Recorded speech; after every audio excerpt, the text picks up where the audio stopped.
예, 여러분 안녕하세요. 2021년 기화면접 예상 문제풀이. 자, 오늘은 제8장입니다. 1편에 이어 2편에서는 이해를 돕기 위하여 각 문제마다 관련된 사진 자료를 첨부하여 만들었습니다. 그리고 이해하기 어렵거나 헷갈리기 쉬운 문제는 강의를 하면서 보충 설명을 통하여 설명드리도록 하겠습니다. 자, 구독과 추천 부탁드립니다. 자, 한국인으로 살아가려면 어떻게 해야 할까요? 자, 한국어를 알아야 합니다. 한국에서 사는데 한국어를 모르면 너무 불편하겠죠? 그리고 사는 게 재미가 없습니다. 한국어를 모르니까 TV를 볼 수도 없고 봐도 무슨 내용인지 이해를 할 수가 없습니다. 그리고 이웃과 대화도 할 수가 없습니다. 그러면 너무 불편하고 힘들겠죠? 재미도 없고. 그래서 여러분은 지금 한국어를 배우고 있는 것이겠죠. 그리고 한국 문화를 알아야 합니다. 한국에 살면서 한국의 문화를 모르면 남들로부터 괜히 이상한 사람 취급을 당할 수가 있습니다. 하나의 예를 든다면 베트남의 경우는 잠옷을 입고 오토바이 타고 시내도 가고 시장에도 가고 친구도 만나러 가는 것을 당연하게 생각합니다. 그리고 다른 사람이 그것을 보고 이상하다고 생각하지 않습니다. 그러나 한국에서는 잠옷을 입고 외출을 한다면 다른 사람들로부터 정상적인 사람이 아니라고 오해를 받습니다. 그런 문화적 차이가 있는데 그런 것을 이해를 못하고 자기 나라에서 생활하던 그대로 한국에서 한다면 괜한 오해를 살 수가 있으므로 한국의 문화를 이해하고 익혀서 생활을 하는 것이 좋겠죠. 그리고 한국 음식을 먹을 줄 알아야 합니다. 한국에 살면서 한국 음식을 못 먹으면 너무 불편하고 힘들며 생활비가 또 많이 들어갑니다. 한국 음식을 못 먹는다면 본인이 얼마나 힘들겠습니까? 베트남 음식을 먹으려면 잘 없습니다. 없고 또 있다 해도 많이 비쌉니다. 그리고 비싸다 보니 생활비도 많이 들어갑니다. 그래서 한국에 계속 산다면 한국 음식을 조금씩이라도 먹으면서 이렇게 몸에 익혀 나가는 것이 좋습니다. 자, 그러면 문제 풀이로 들어가겠습니다. 1번. 독도는 대한민국 영토입니다. 외국인 친구가 독도를 일본의 영토로 잘못 알고 있다면 어떻게 하시겠습니까? 독도는 대한민국 영토라고 바르게 알려주겠습니다. 자, 독도 지도 한번 볼까요? 자, 이게 우리나라 지도입니다. 이쪽이 동해고 여기가 서해입니다. 서해. 이쪽이 중국이죠. 자, 이렇게 축소를 해서 보면 이쪽이 중국입니다. 중국이고 남쪽으로 여기가 남해, 그리고 동쪽으로 동해입니다. 남해와 동해 쪽으로 일본이 있고 서해 쪽은 중국이 있습니다. 그리고 북쪽도 물론 중국이죠. 북쪽은 또 북한입니다. 노스 코리아, 여기는 사우스 코리아, 남한, 북한이라고 하죠. 자, 독도가 어디 있느냐? 동해에 있습니다. 동해에 울릉도가 있고 이렇게 독도가 있습니다. 독도를 가려면 일단은 자, 여기가 포항이죠. 포항. 그리고 동해, 강릉에서 배를 타고 울릉도를 갈 수가 있습니다. 울릉도에 가서 그리고 여기서 또 한번 배를 타고 독도로 갈 수가 있습니다. 그러나 독도에는 사람이 살지 않는 무인도입니다. 새들이 살고 있는 일명 새들의 고향이라고도 부릅니다. 이렇게 독도가 있고 이렇게 울릉도가 있고 그리고 이렇게 동해 바다에 동쪽으로 있는 대한민국 가장 동쪽에 있는 섬이라고 이해를 하시면 됩니다. 자, 2번. 남북한이 통일이 되면 좋은 점은 무엇입니까?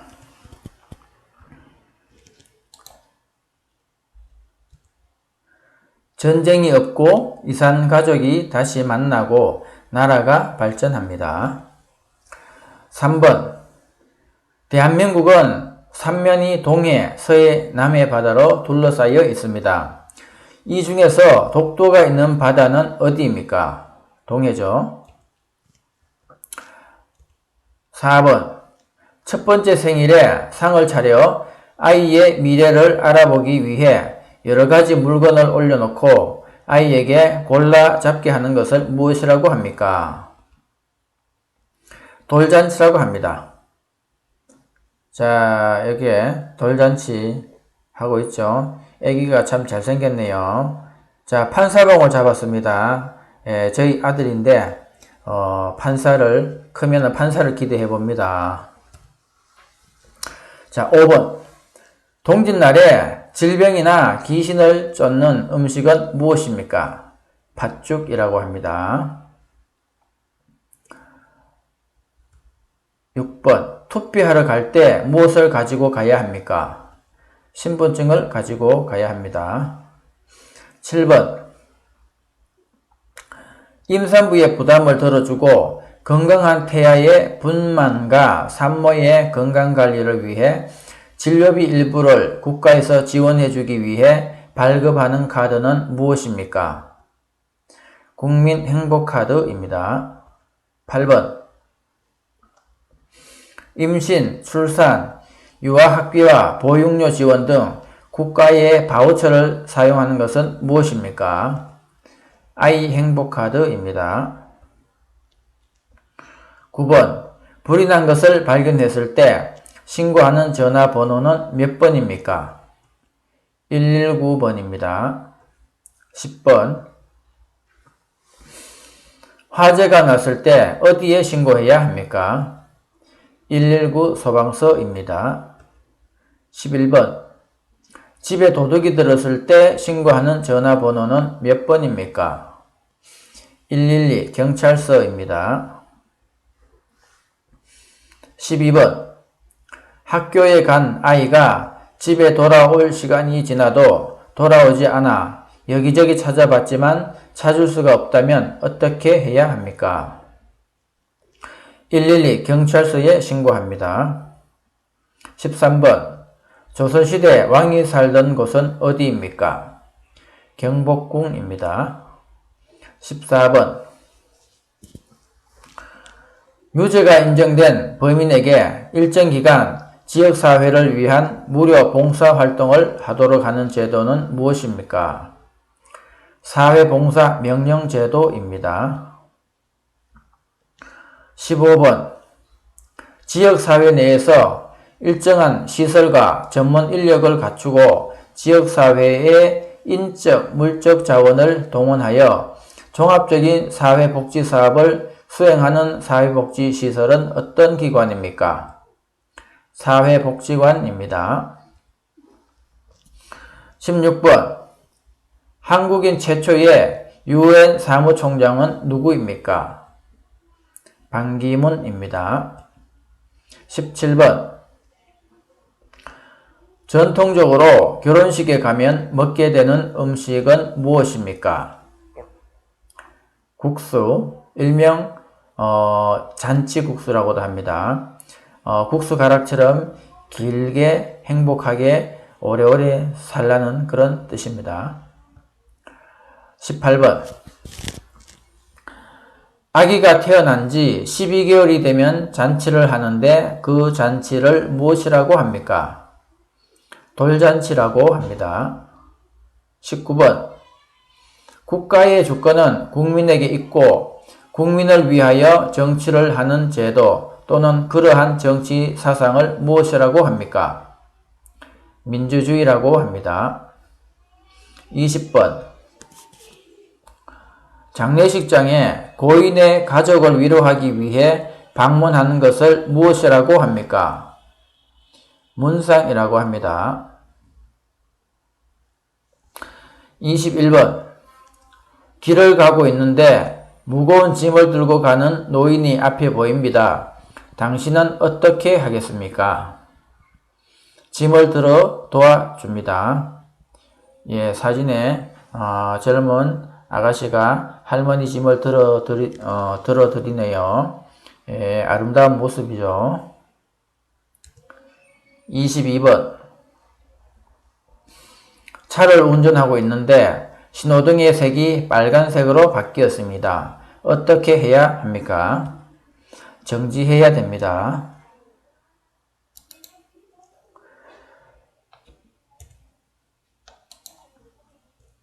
23번.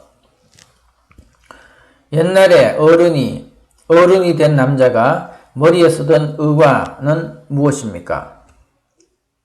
갓이라고 합니다. 24번. 집주인에게 일정한 금액의 보증금을 맡기고 일정 기간 동안 집을 빌려서 생활하는 거주 형태를 무엇이라고 합니까? 전세라고 합니다. 25번. 설날에는 깨끗한 옷이나 한복을 입고 옷 어른에게 절을 하고 새해 인사를 하는 풍습이 있습니다. 이때 하는 절을 무엇이라고 합니까? 세배라고 합니다. 26번. 설날에 아기에게 주는 돈은 무엇입니까? 세뱃돈이라고 합니다. 세배를 하면 돈을 주죠. 27번. 설날을 대표하는 전통 놀이는 무엇입니까? 윷놀이라고 합니다. 28번. 음력 1월 1일은 무슨 날입니까? 그리고 이날 무슨 음식을 먹습니까?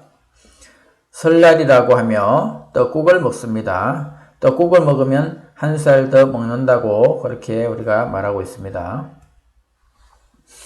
29번. 한국은 몇 개의 계절이 있습니까? 계절 이름을 말해 보세요. 자, 봄 4개의 계절이 있고 봄, 여름, 가을, 겨울이 있습니다.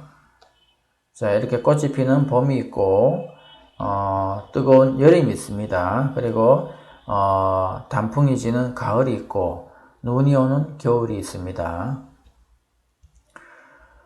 30번. 우리나라 사계절 중 날씨가 춥고 눈이 오는 계절은 어떤 계절입니까? 겨울이죠. 31번. 강원도 설악산은 아름다운 단풍으로 우리나라에서 유명한 산입니다. 단풍 구경을 하고 싶은데 어느 계절에 가야 합니까? 자, 가을에 가면 예쁜 단풍을 볼 수가 있습니다. 그리고 참고로 이 설악산은 계절별 이름이 있습니다. 봄에는 금강산이라고 부르며 여름에는 복례산, 가을에는 풍악산, 겨울에는 계골산이라고 부르기도 합니다. 자, 그러면 이렇게 부르는 이유에 대해서 한번 자세히 한번 볼까요?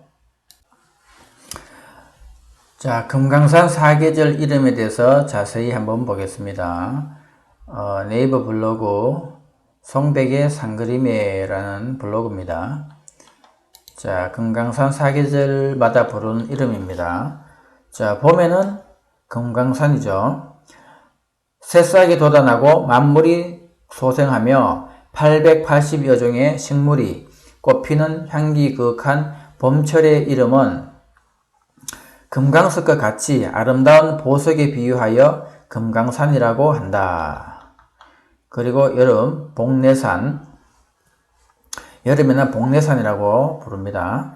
녹음이 우거지고 흰 구름과 안개가 감도는 여름철의 금강산은 마치 신선, 선녀가 사는 산이라 하여 복례산이라고 한다. 그리고 가을에는 풍악산이라고 부릅니다.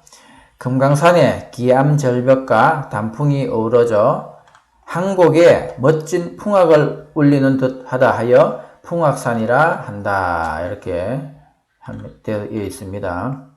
그리고 겨울은 계골산 혹은 설봉산이라고 부릅니다. 기기묘묘한 바위들의 흰눈이 덮인 겨울철의 금강산을 계골산 또는 설봉산이라고 한다. 이렇게 설명이 되어 있습니다. 자, 오늘도 31문제 풀어봤습니다. 자, 수고하셨습니다. 감사합니다. 다음 시간에 뵙겠습니다.